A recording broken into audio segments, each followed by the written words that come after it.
In his inaugural address in 1829, President Andrew Jackson had said that removal was going to be voluntary, okay? But really, no one took that seriously, right? No, everybody knew that the Native American tribes, if given the choice, would not be interested in removing themselves to the really not very attractive lands in Oklahoma that were west of the Mississippi River. And I mean, look, you've been to Oklahoma. You don't want to remove yourself there either, do you? Okay, look, but the but of course, everyone also knew that Jackson was committed to making that happen, and he was committed to those white settlers in the southern states, um, east of the Mississippi, who he promised, right, that he was going to free up land for them to use for cotton planting, right? So everyone knows this whole voluntary thing is not really to be taken very seriously. Now, we mentioned how there was this opposition to kind of coercive measures being used against the Cherokees in the 1820s from the National Republicans, from Monroe, and then from Quincy Adams. Okay, they were trying to protect Indian rights. They were trying to protect property rights in particular and honor the federal treaties that had already been negotiated.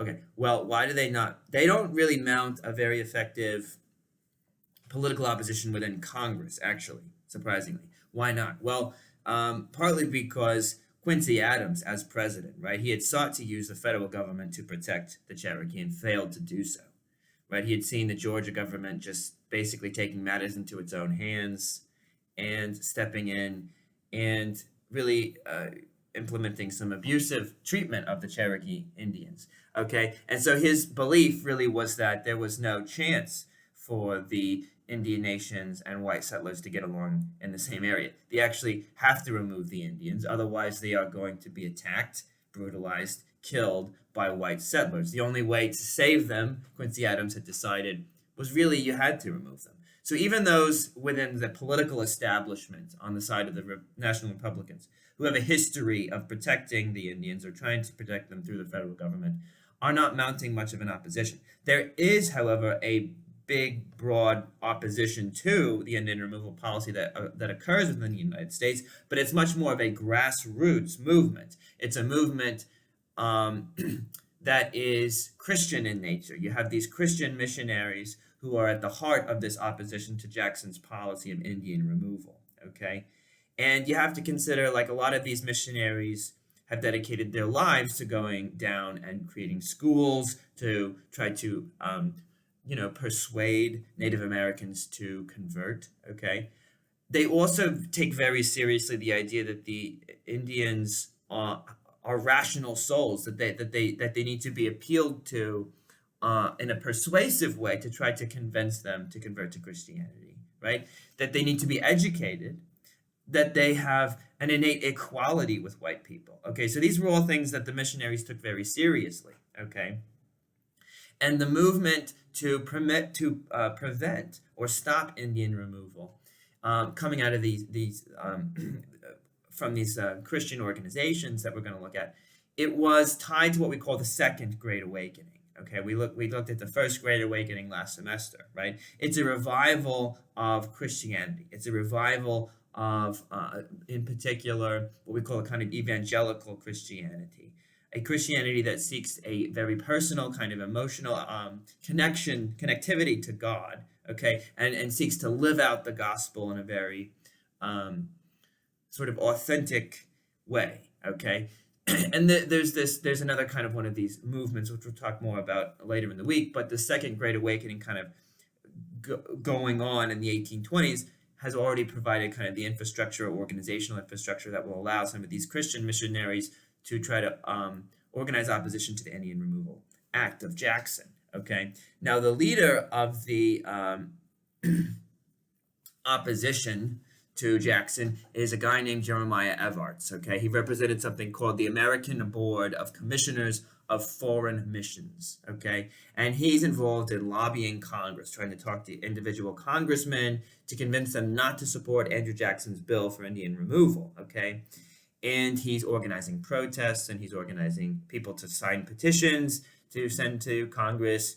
And he's also publishing a lot of essays condemning the Indian Removal Act as unjust, as cruel, And these essays are published in hundreds of newspapers. They have a very wide readership, okay? And if newspapers are any indication of which issues were considered most important by Americans at the time period, the Indian removal issue was the central issue. There's no other issue that commanded as much attention in the newspapers as that one did in the early days of Jackson's presidency. Not the tariff, not anything else, was nearly as important to Americans if we use the newspapers as sort of guidelines for how to judge what's important or not for Americans. Okay, well, another important leader of this anti-Indian removal movement was Catherine Beecher. She was the sister of Harriet Beecher Stowe, who was a famous abolitionist who wrote Uncle Tom's Cabin. Okay, and she organized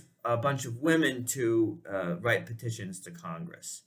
Okay, arguing that Indian removal really undermined Christian efforts to appeal to the Indians, to educate them, right? And she said that this really would be something that undermined Christianity in general in the United States if they allowed this Indian removal act to go forward, which she said, was based merely in like greed for land, right?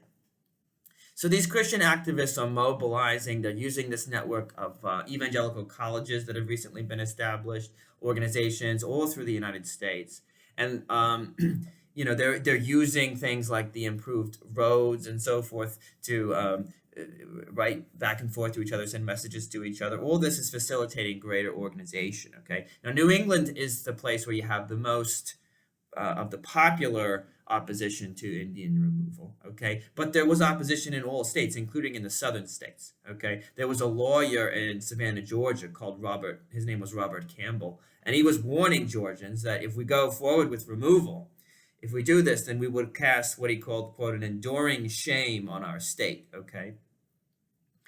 Now, the biggest opponent of the bill in Congress was Senator Theodore Frelinghuysen of New Jersey, okay? He also had ties to the Christian movement, the evangelical movement. And he proposed an amendment to the Indian removal bill, okay? And that amendment would reaffirm the government's obligation to protect the Indian tribes in their existing locations until they sign new treaties. Okay, this would basically be a continuation of the policies of Monroe and Quincy Adams. Okay, and he was really kind of tireless in his support for this amendment. He spent a total of 6 hours trying to convince senators to support it, and this was over a course of 3 days. It wasn't 6 hours straight. But point by point, he really demolishes the argument of Jackson and his administration promoting the bill. Okay.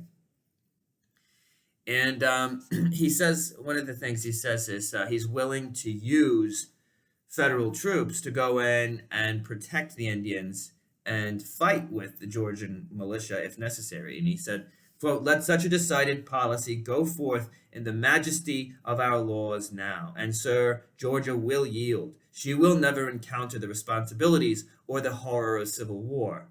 But if she should, no stains of blood will be on our skirts.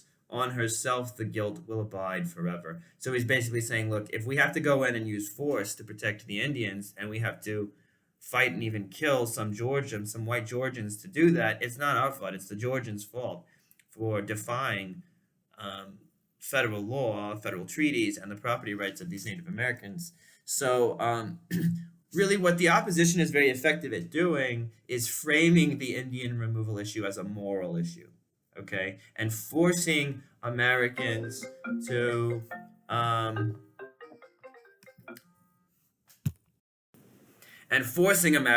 face the Indian removal issue as a moral issue, right, and to make moral arguments about it. And so the Jackson administration has to respond to this and try to say, look, well, we have these kind of these aspirations in mind for the Indians, right? We want to improve their lives, and their lives will be better over on the other side of the Mississippi. Again, nobody really took this seriously. Like, what were they going to do on the other side of the Mississippi River, right? Like, it's not great over there. Like, what are they going to do? So it doesn't really land the argument, but it does force the Jackson administration to at least address that this is, in fact, an issue that is ultimately, at the end of the day, a moral issue, right? All right. Now, the vote proceeded really along party lines. So the Jackson administration, because it can't really rely on persuasive rhetoric, because the opposition has been so good at demolishing its arguments from the point of view of rhetoric, and really framing the issue as a moral one, they have to just rely on party loyalty. And they say, look, any Democrat who doesn't vote for this bill is obviously not loyal to the president. So voting for the Indian removal bill becomes a marker, a litmus test of your loyalty to Jackson. And if you're going to have, I guess the implication here is if you're going to have a future within this party, you're going to have to support this bill, okay? And so it's a very partisan vote, all right? And in the Senate, it passes strictly along party lines, right? Like the Jacksonian majority in Congress supports the bill, and you get it passed in the Senate.